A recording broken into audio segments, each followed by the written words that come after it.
Ibang balita, gustong ipa-impeach ng Duterte Youth Party List si Pangulong Bongbong Marcos kaugnay ng pagpaparesto ng ICC kay dating Pangulong Rodrigo Duterte.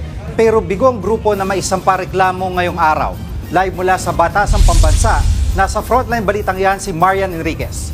Marian, bakit hindi natuloy ang filing ng impeachment complaint? Yes, Jiggy, nauwi nga sa wala yung plano sanang paghahain ng Duterte Youth Party List ng unang impeachment complaint laban kay Pangulong Bongbong Marcos. Kasalasan kasi yung House Secretary General yung dapat natatanggap nitong reklamo pero wala siya sa kanyang opisina.